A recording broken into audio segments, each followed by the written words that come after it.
Welcome to the Deep Dive. Today we're really getting into something crucial for international medical graduates. That's ECFMG Certification. Think of this discussion as your guide for those first steps towards practicing medicine here in the U.S. Exactly. ECFMG, that's the Educational Commission for Foreign Medical Graduates. It plays this, absolute vital role, assessing the qualifications of doctors who got their degrees outside the U.S. and Canada. This first step is just fundamental. You can't skip it. Right. And it's way more than just, ticking a box. This certification, it's the key that unlocks so much. It's what lets you even apply for those really important residency and fellowship programs, the ACGME accredited ones, the training that shapes your whole U.S. medical career. And it also opens the door to taking USMLE Step 3. That's the final exam in the licensing sequence here.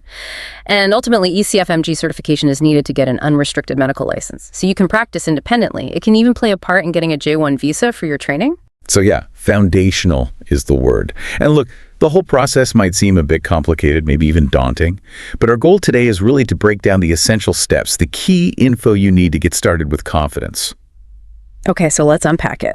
What is ECFMG certification in simple terms? Well, basically, it's the process ECFMG uses to see if an international medical graduate's qualifications line up with the standards expected here.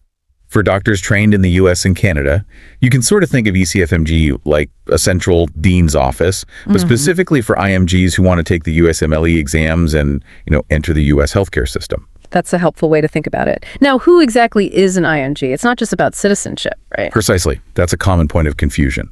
The deciding factor is simply where you got your basic medical degree. If your medical school is outside the United States and Canada, then you're an IMG. Doesn't matter what passport you hold. So even a U.S. citizen who went to medical school abroad is considered an IMG. Okay. That's a really important distinction to grasp right from the beginning. So ECFMG's main job is this assessment of qualifications.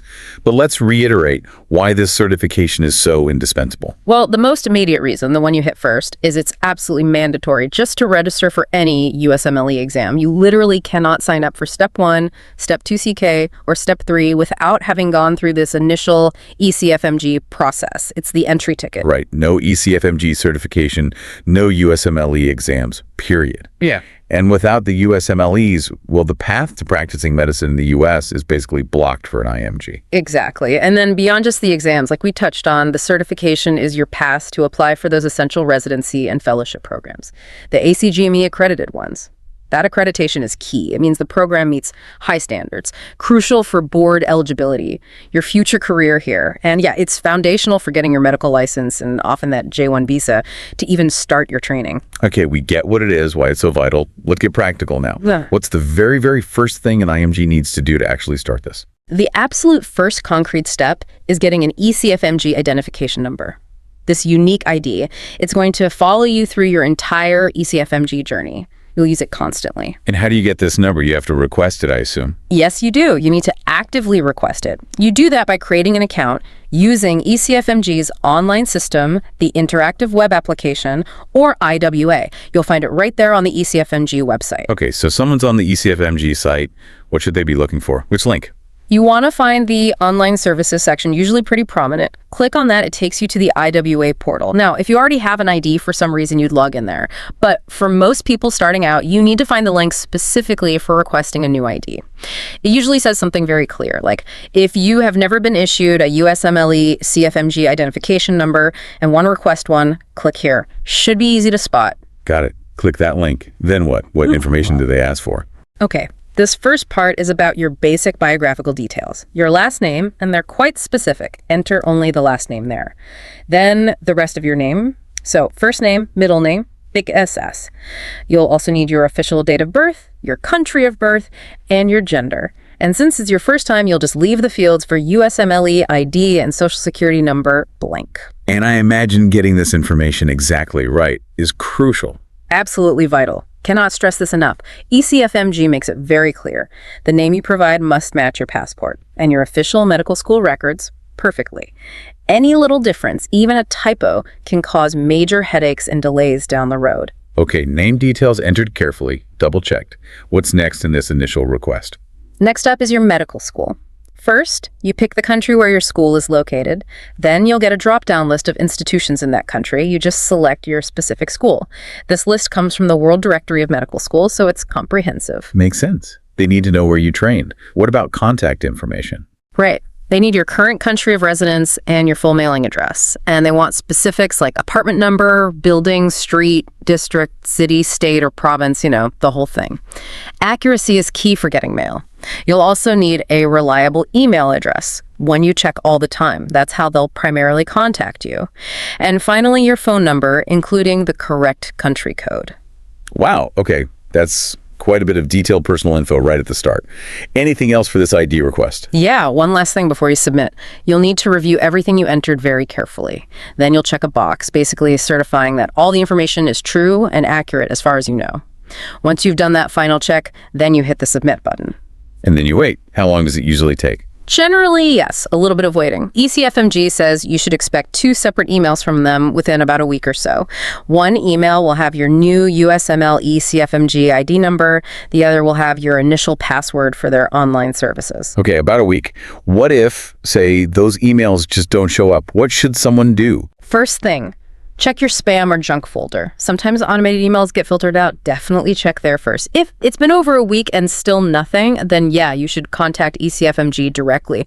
Their website has contact information for inquiries like that. Okay, so let's say success. You've got your ECFMG ID and the password. What's the very next thing? Okay, so now you have the ID, but you haven't really used their system yet. So for first-time IWA users with an ID, the next step is to formally set up your online account. You go back to the ECFMG website, find that IWA login area again. This time, look for a link that says something like, if you have a USMLE ECFMG identification number, but you are a first-time user, click here to establish an account. Okay, so it's kind of like activating the ID you just received. Precisely. You'll go through some similar steps again, confirming your info. But this time, you will enter that USMLE CFMG ID number they just emailed you.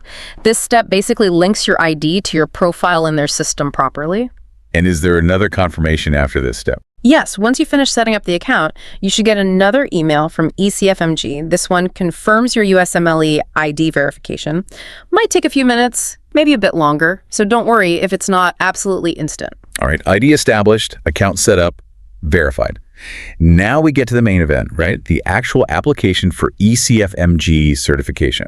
This is a totally separate thing from getting the ID. Yes, absolutely. Getting the ID and setting up the account, those are just the preliminaries. The application for ECFMG certification is a distinct, separate process. You start after you have that ID number. Okay, how do you kick off that application? Right, so you go back to the ECFMG website login page, use your USMLE ID and the password you were given, or if you updated it, use your current password. Once you're logged in, you should see an option pretty clearly marked, something like submit an application for ECMG certification. Click that, and then you'll probably see a begin button. Click that too. Okay, clicked again. What kind of questions are in this main application? Is it repeating information? Some of it is verification. The first part will involve you carefully checking your personal data again. They'll show you the info you put in when you got your ID. You need to go through each page, read it carefully, and confirm it's correct, usually by clicking yes or something similar. This is really your last chance to make sure every detail is spot on before it gets locked in. And they'll ask about your medical education too, right? Like if you're still a student or graduated. Yes, exactly. You'll need to state your current status student or graduate. And depending on your answer, there might be follow-up questions, like confirming your school is in the World Directory, maybe questions about its accreditation recognized by ECFMG. Just answer everything accurately based on your situation. Okay, personal stuff confirmed, education status confirmed. What else before you actually submit and pay? Right before the payment part, you'll hit a section with various consent checkboxes. It's really important to actually read the text associated with each box before you check it. Don't just click through.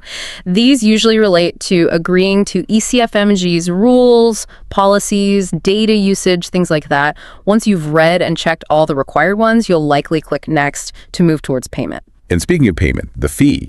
What's the ballpark cost for this application? Well, fees can change, so the absolute best advice is always check the official ECFMG website for the very latest amount. But based on the information we had, it's around $160 US, could be $150, could be $160, best to verify. Okay, around that mark. And how do you usually pay? Credit card? Yeah, generally they accept major international credit cards online. Visa, MasterCard are usually safe bets. Just make sure whatever card you use has a high enough online payment limit to cover the fee. Sometimes people run into issues there. Good tip. Okay, payment submitted successfully. What happens right after that? Yeah. Confirmation. Yes. Once the payment goes through, you should see a confirmation message right there on your screen saying your online application is submitted. You'll also typically get a confirmation email sent to the address you registered with. And, crucially, right after successful payment, the system should give you the option to download a really important document, the Certification of Identification Form, Form 186. Form 186. Okay, that sounds official. What is it, and what do you do with it once you download it? It's a critical next step, definitely. You have to deal with Form 186 after you've done the online application and paid. This form needs to be notarized. And currently, ECFMG requires this to be done online through a specific service called NotaryCam. NotaryCam. Okay, online notarization. How does that work, generally? Yeah, it's a remote service. You'll need to go to the NotaryCam website first and create an account there. When you sign up, again, make sure the personal details you enter match exactly what you gave ECFMG. Consistency is key. They'll send you an email to verify your address. You click the link, set up a password for NotaryCam. Then you'll need to scan. Your passport needs to be a clear color scan saved as a JPEG file. You'll upload this. Okay, passport scanned, account set up. What else does NotaryCam need? You'll probably have to answer a couple of yes/no questions, confirming you understand certain ECFMG pathway requirements. Then comes the uploading part. You upload that Form 186 PDF you downloaded from ECFMG. Make sure it's the original, unedited file. You also upload the passport JPEG scan. And you'll need to type in your USMLE ID number. NotaryCam usually specifies without any dashes. Finally, you'll review and agree to their privacy policy. Seems like a few digital hoops to jump through. What about the actual notarization part? Is it like a video call? Pretty much, yeah. After you upload everything, you initiate the notarization meeting. They usually start with a quick tech check, making sure your camera, microphone, and internet connection are working okay. Once that passes, you'll either connect directly to a live notary for the video session, or sometimes you might need to schedule an appointment depending on availability. During the call, the notary verifies your identity using your passport and witnesses you acknowledging the form, all remotely. And once that video call notarization is done, what happens to Form 186? Does NotaryCam handle sending it? Yes, that's the convenient part. Once it's successfully notarized online, NotaryCam securely sends the completed Form 186 directly to ECFMG for you. After that happens, you should keep an eye on your email. ECFMG usually sends a confirmation within about 10 working days, saying they've received your documents and they're being processed. Okay, good to know they handle the transmission. And this NotaryCam thing, is it a one-off, or do you need to do it again later? Good question. Actually, your identity verification through NotaryCam is valid for 5 years. So for most people, it covers the whole period needed. And if it ever did expire, they apparently have a simple renewal process. But yeah, usually it's a one-time thing for 5 years. 5 years. Okay, that's helpful. So Form 186 is done, notarized, sent off. What's the next big piece? We hear a lot about medical school verification. When does that fit in? Right. Medical school verification. It's absolutely essential, but the timing is important to understand. Generally, it's not required before you apply for a USMLE Step exam, like Step 1 or Step 2 CK. The verification usually needs to be completed before ECFMG will actually issue your final ECFMG certificate. And that certificate issuance typically happens only after you've passed Step 1 and Step 2 CK. Some people ask about the OET, the English test. Our sources didn't specifically list it as mandatory for the core ECFMG certification itself, though it might be needed for other things later. Okay, so the usual flow is pass the required steps, then ECFMG does the medical school verification before issuing the certificate. Is there a time limit between passing those steps that people need to worry about? Yes, there is, and it's a very important one. It's often called the 7-year rule. ECFMG policy states that you must pass all the USMLE steps and components required for certification within a 7-year period. That 7-year clock starts ticking from the date you pass your first required exam. 7 years. Okay, that seems like a decent amount of time, but you definitely wouldn't want to let it slide. Absolutely. It means you need to plan your exam schedule somewhat strategically. It's not just about passing, but passing within that time frame. What happens if someone doesn't pass all the required exams within 7 years of their first pass? It's a serious consequence. If you don't meet that 7-year deadline, your earliest passing score, the one that started the clock, becomes invalid for ECFMG certification purposes, which could mean having to retake an exam you already passed. Definitely something to avoid. Wow, okay. That sounds like a critical deadline to track. Does ECFMG send reminders about this, like, hey, your 7 years are almost up? No, and this is really crucial to understand.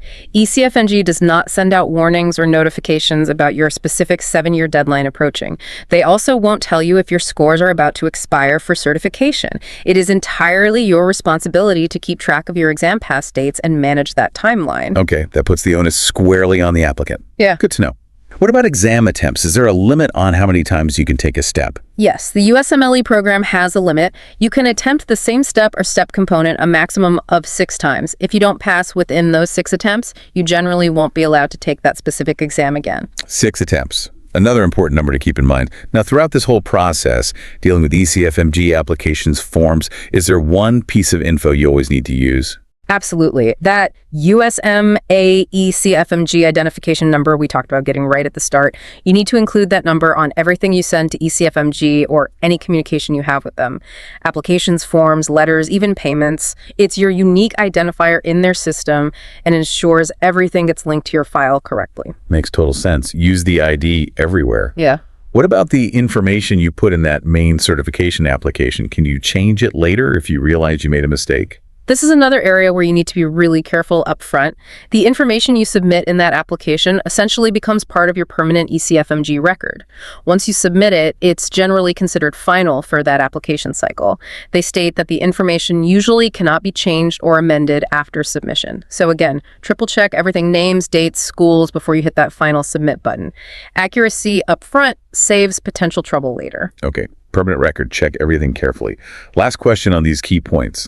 Once someone is ECFMG certified, how do residency programs or medical boards actually confirm that? Yeah, there's a formal process for that. ECFMG offers something called the Certification Verification Service, or CVS. Through CVS, ECFMG can send official primary source confirmation of your certification status directly to organizations that need it, like residency programs you're applying to, state medical licensing boards, hospitals, even some insurance organizations. It's a standard part of the credentialing process here. Got it. So CVS for official verification are bringing this all together.